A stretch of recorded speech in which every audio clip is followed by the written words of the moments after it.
Hola a todas y a todos. Soy Elena González Burón y os doy la bienvenida a este nuevo capítulo del podcast La energía que nos mueve, donde daremos luz a conceptos clave en energía y también a las últimas tendencias en eficiencia energética y usos energéticos.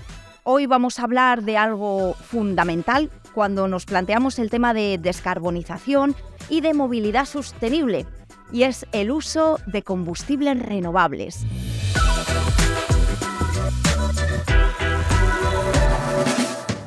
Tenemos muchas preguntas que contestar hoy. ¿Cómo se producen? ¿Los podemos usar ya en nuestros motores, en los coches que estamos usando normalmente? Y quizá lo más importante, ¿cómo nos pueden ayudar en una movilidad cada vez más sostenible? Y para eso tenemos a dos expertos hoy con nosotros, a los que quiero dar la bienvenida. Hoy contamos con Dolores Cárdenas, investigadora en el Technology Lab, el Centro de Innovación de Repsol, y nuestra experta en biocombustibles y combustibles sintéticos, y con Jesús Casanova, catedrático de motores térmicos en la Universidad Politécnica de Madrid. Bienvenidos a los dos. Muchas gracias, Elena. Bueno, vamos a empezar por el principio. ¿Qué son los combustibles renovables? Bueno, los combustibles renovables son unos productos semejantes a los combustibles convencionales, de aspecto porque son líquidos, pero cuya materia prima para haberlos producido tiene origen renovable. Y renovable significa que el proceso de origen de esa materia prima es CO2 o de alguna manera ha consumido CO2 y por tanto cuando luego ese proceso en una utilización va a generar CO2 de nuevo, pues ese CO2 es el mismo, una especie de economía circular, ¿no? Y quizás tenemos que contar que hay dos tipos importantes de combustibles renovables. Tenemos los biocombustibles avanzados, que proceden de esos residuos de biomasa, residuos orgánicos, con una serie de transformaciones para llegar a esos combustibles parecidos a los que podemos utilizar hoy, pero con este origen renovable. Y luego el segundo grupo son los combustibles sintéticos o e-fuels, en los cuales pues, lo que hacemos es capturar CO2, producir hidrógeno renovable y con esas dos materias primas generar, sintetizar esos combustibles sintéticos o e-fuels. Combustibles que son muy parecidos a los que utilizamos hoy en día y que son compatibles con la infraestructura de los motores, con lo cual nos permite usarlo en los motores que tenemos hoy en día en carretera, aviación y marino. O sea que entiendo que un combustible renovable es un combustible que está hecho con carbono procedente o bien de materia orgánica, de residuos, o bien del CO2 atmosférico. Correcto. Es exactamente. Qué bien que lo has entendido perfectamente. Espero que el que nos está escuchando lo entienda igual de bien. Seguro que sí.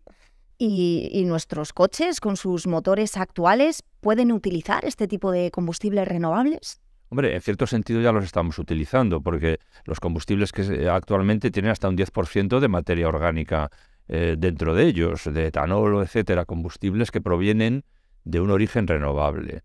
Evidentemente, hacia el futuro, el objetivo es que estos combustibles sean utilizables en cualquier motor. ¿Y cómo se producen este tipo de combustibles? Pues de los dos tipos que tenemos de combustibles renovables, los biocombustibles avanzados y los combustibles sintéticos, el proceso de producción es ligeramente diferente. En los biocombustibles avanzados partimos de esos residuos que nos comentaba Jesús antes, residuos de la biomasa, residuos orgánicos, que transformamos con diferentes procesos hasta llegar a unas moléculas muy parecidas a las de los combustibles que hoy usamos en nuestros coches. En el caso de los combustibles sintéticos o e-fuels, lo que hacemos es capturar CO2 de la atmósfera, producir hidrógeno renovable y con esas dos materias primas y con diferentes procesos de producción llegamos a igualmente combustibles que químicamente se parecen mucho a los que tenemos hoy. Dolores, has hablado de residuos. ¿Qué tipo de materias primas utilizamos? Bueno, pues esto es un nuevo sector que estamos desarrollando justamente ahora y estas materias primas son de múltiples tipos. Por ejemplo, pues estamos hablando de los aceites usados de fritura, por ejemplo, de los residuos de la industria agroalimentaria, restos de poda e incluso, por ejemplo, los residuos orgánicos de nuestra propia basura. Son materias primas que algunos de ellos ya estamos usando para fabricar estos biocombustibles avanzados y otros pues los estamos empezando a desarrollar para poder fabricar los biocombustibles avanzados del futuro. Esto además tiene, lógicamente, la ventaja de que cerramos el ciclo del CO2, lo que denominamos la economía circular, que se habla ahora mucho en este tema, ¿no? Correcto, y además estos residuos incluso los tenemos disponibles a nivel local, con lo cual pues son una fuente cercana para poder generar estos combustibles que luego usaremos. Claro, pero entiendo que estos combustibles se usan de igual manera en los motores actuales que tenemos de combustión. Entonces, ¿cómo ayudan a disminuir la huella de carbono? Hombre, cuando un motor funciona, pues emite CO2 por el tubo de escape, eso es cierto, eso es conocido. Pero evidentemente el objetivo de todo esto es que ese CO2 sea el mismo, igual al que previamente se captó para producirlo. Es decir, lo que decíamos antes, cerramos el círculo. Eso es el concepto renovable, que el CO2 que se emite es el mismo que luego se ha consumido en el sistema. Por tanto, el valor neto para el planeta Tierra es cero. Eso es muy importante porque el problema del cambio climático es un problema que es a nivel planetario, eso lo sabemos todos, y es un problema porque se incrementa la cantidad de CO2 en la atmósfera. Entonces, las opciones que no emitan CO2 son perfectamente válidas, pero estas de los combustibles renovables que nos llevan a un balance nulo neto de emisiones de CO2 porque cerramos ese círculo, son igualmente válidas. Súper interesante. ¿Y este tipo de combustibles se pueden ya adquirir de manera normal en una gasolinera? Pues como decíamos antes, es que ya los venimos usando hace varios años y en porcentajes pues este año como mínimo de un 10%. Pero nosotros tenemos experiencias de usarlo incluso puro, ¿no? Y este año, por ejemplo, hemos suministrado desde Repsol Technology Lab una gasolina 100% renovable para los monoplazas de la Fórmula 4 francesa, funcionando perfectamente sin tener que hacer ningún tipo de modificación en los motores ni en la forma en la que suministramos el combustible a estos vehículos. Sí, además es una ventaja porque estos combustibles son líquidos y como tal el boquerel o la estación de servicio que tuviéramos actualmente sería la misma con estos combustibles, porque utilizamos el mismo procedimiento, una bomba y un boquerel que lo va a cargar al depósito del vehículo. Este es un poco el objetivo de todo esto. Claro, y las instalaciones de repostaje, me imagino que también, ¿no? Serían las mismas. Son las mismas, son compatibles. Es una de las grandes ventajas que tienen estos combustibles renovables, que como se parece mucho químicamente, aunque su origen es diferente a los combustibles que hoy utilizamos, pues son compatibles con la infraestructura, los puntos de repostaje y los motores. Con lo cual, por supuesto, tenemos que producirlos, escalarlos, pero todo el resto de la cadena de valor lo tenemos ahí, ya lo podríamos usar directamente. Sí, lo podemos usar además en todos los vehículos ya existentes. Es decir, y en el mundo del transporte por carretera, el transporte marítimo, el transporte aéreo incluso, pues evidentemente los aviones duran todavía unos cuantos años y habrá que seguir suministrando combustible. Estos combustibles servirían para eso. Jesús, incluso en los aeroespaciales, que también tenemos un proyecto para desarrollar combustibles renovables para vehículos espaciales. Súper interesante. Parece que todos son ventajas, pero ¿qué tal para nuestros bolsillos? Bueno, ahora mismo estamos en una fase de escalado de estos combustibles renovables y cuando lleguemos a ese estadio, pues los precios serán competitivos. Y además tenemos que empezar a cambiar la forma de compararlos, ¿no? Hay que comparar estos combustibles renovables con otras opciones que nos permitan reducir la huella de carbono, como puede ser la electrificación o el hidrógeno, y además no solo tener en cuenta el precio del combustible, que por supuesto es importante, sino también otros términos que tenemos que hacer los cálculos, como es, por ejemplo, pues incluir el precio del vehículo, el precio del combustible o de la energía que estamos usando, el mantenimiento y otra serie de componentes que es lo que suele conformar el TCO, el coste total para el usuario, ¿no?, de explotación de esos vehículos.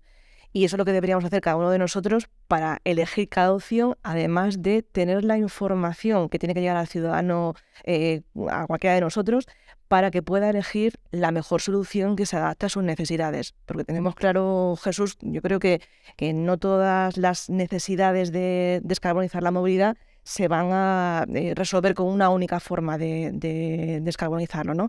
Pues tenemos los combustibles renovables, ya sean bios o sintéticos, tenemos el hidrógeno, tenemos la electrificación. Afortunadamente tenemos diferentes opciones y cada una se va a adaptar mejor a cada necesidad de la movilidad. Sí, yo creo que lo importante es que esto es un tema quizá menos conocido, pero es un tema que tendrá la importancia que tendrá y empieza a tener, y será al final una parte más del sistema. Y pensándolo, estos combustibles renovables, una vez se los metes al motor, ¿tienen la misma potencia? Sí, realmente el objetivo que tiene todo esto es hacer combustibles que tengan propiedades muy parecidas a los que ya conocemos.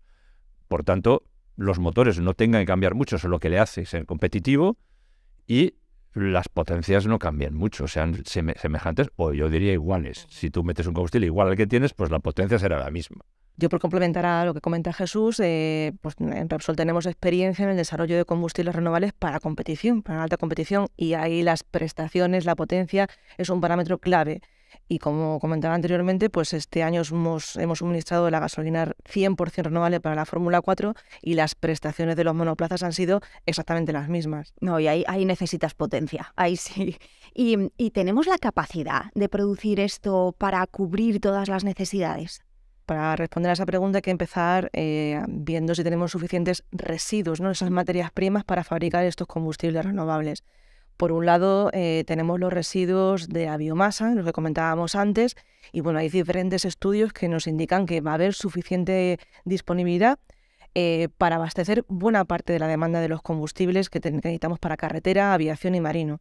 Pero además tendremos los combustibles sintéticos que necesitan CO2 que tenemos en todo el planeta y disponible para poder fabricar esos combustibles. Y además el hidrógeno renovable y además la energía eléctrica renovable, con lo cual tenemos ahí un mix pues con diferentes soluciones para poder abastecer toda la demanda de la movilidad de manera renovable, reduciendo la huella de carbono. Por supuesto, será necesario escalar los procesos de producción de estos combustibles renovables, ya sean los biocombustibles avanzados o los sintéticos, el hidrógeno renovable y también producir energía eléctrica renovable. O sea, estamos hablando de un futuro en el cual probablemente persistirán, convivirán distintas tecnologías. No solo habrá los electrocombustibles o los combustibles sintéticos o los biocombustibles, habrá otras formas de energía, ¿no? Entonces, esto es una parte del sistema y, por tanto, seguro es suficiente para lo que se puede prever en este campo. Perfecto. Y siendo sinceros, ¿vosotros habéis utilizado este tipo de combustibles ya?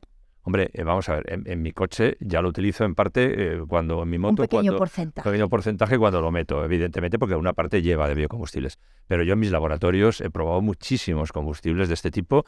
En el año 1994 ya empecé por mi primer motor con biodiesel, en su época, puro, biodiesel puro, y he probado etanol, hidrógeno, y luego he participado en proyectos, algunos que Repsol está implicada también, de biodiesel, etanol puro en autobuses, y los combustibles sintéticos que ahora se introducen y funcionan perfectamente. Pues nosotros en nuestro caso en Repsol hemos empezado a desarrollar estos combustibles renovables para el mundo de la competición, porque para nosotros es un banco de pruebas excelente para desarrollar productos que luego ponemos en el mercado. Y ahí tenemos varios ejemplos. Comentaba antes el de la Fórmula 4 francesa con una gasolina 100% renovable, pero el Repsol Rally Team va a usar en este próximo Dakar una gasolina con un 75% de biocombustibles avanzados. También hemos suministrado gasolina renovable para las embarcaciones de apoyo de la SailGP en el Gran Premio de Cádiz en septiembre. Eso en el mundo de la competición, y todo esto nos está permitiendo llevar estos combustibles, incluso puros, al mercado. Y ahí pues arrancamos antes del verano un proyecto de suministro de combustible tipo diésel 100% renovable. En ese proyecto hemos integrado toda la cadena de valor. Estamos nosotros como suministradores del combustible 100% renovable. Está Scania, fabricante de los camiones que usan este combustible renovable. El grupo SSE, que es el operador logístico, que ya disponía de estos vehículos en su flota y que solamente ha cambiado el tipo de combustible que están utilizando, ahora el 100% renovable. Y los clientes finales que necesitan esas operaciones logísticas en su actividad, como son Coca-Cola y SEAT. Entonces, es una forma que tenemos ya real, en la vida comercial, de usar estos combustibles renovables en la que todos podemos identificarnos, no solamente desde la competición, sino también pues, en el mundo real. Dolores, Jesús, muchísimas gracias por habernos acompañado hoy en este capítulo de la energía que nos mueve. Hemos aprendido muchísimo sobre combustibles renovables y estaremos atentos a lo que nos depara el futuro, que parece que vienen muchas cosas buenas. Gracias de verdad. Gracias a ti. Y ya sabes que puedes escuchar el resto de capítulos de este podcast, La energía que nos mueve, de la mano de Repsol, en tu plataforma favorita, para seguir aprendiendo con nosotros. Hasta la próxima.